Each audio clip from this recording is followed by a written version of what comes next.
পশ্চিমবাংলার বুকে এখন তো দেখছেন যে হর ঘর তেরঙ্গা বা তেরঙ্গা যাত্রা এই নিয়ে বেশ তোলপাড় হয়ে গেছে।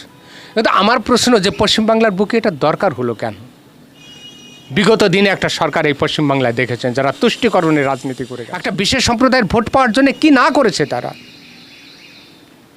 রাজ্যের প্রাক্তন এক মুখ্যমন্ত্রী বুদ্ধদেব ভট্টাচার্য বলেছিলেন যে প্রত্যেকটা মাদ্রাসা জঙ্গি তৈরির একটা কারখানা, প্রত্যেকটা মাদ্রাসা জঙ্গি তৈরি হয় বলেছিলেন বুদ্ধদেব ভট্টাচার্য।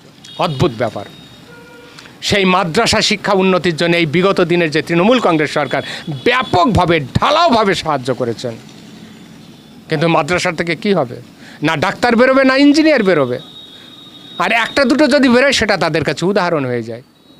ছেলেমেয়েরা লেখাপড়া শিখুক না শিখুক, বিশেষ ধর্মের মানুষরা তারা যাতে খুশি হয় তাদেরকে খুশি করবার জন্য এই ব্যবস্থা মমতা ব্যানার্জি করে গেছেন। এই ধর্মের মানুষরা একবার কল্পনা করুন যে ভারতবর্ষের অহংকারের গর্বের জাতীয় পতাকা, তিরঙ্গরঞ্জিত জাতীয় পতাকা,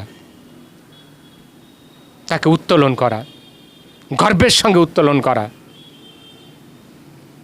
সেই জাতীয় পতাকা এই বিশেষ সম্প্রদায়ের মানুষ উত্তোলন করতো না, জাতীয় পতাকা উত্তোলন করবে না, মাদ্রাসায় মাদ্রাসায় জাতীয় সঙ্গীত গাইবে না, বন্দে মাতরম গাইবে না।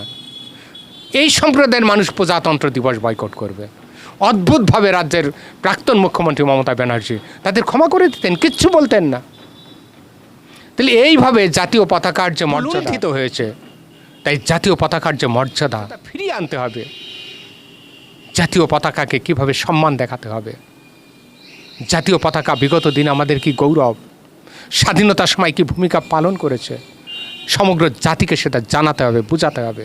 এই পশ্চিমবাংলার বাসিন্দা যারা রয়েছে প্রত্যেকটা মানুষকে সেটা জানাতে হবে, শেখাতে হবে। তার জন্যেই তিরঙ্গা যাত্রা, জাতীয় পতাকাকে সম্মানের সঙ্গে ধরে সামনের দিকে এগিয়ে চলা।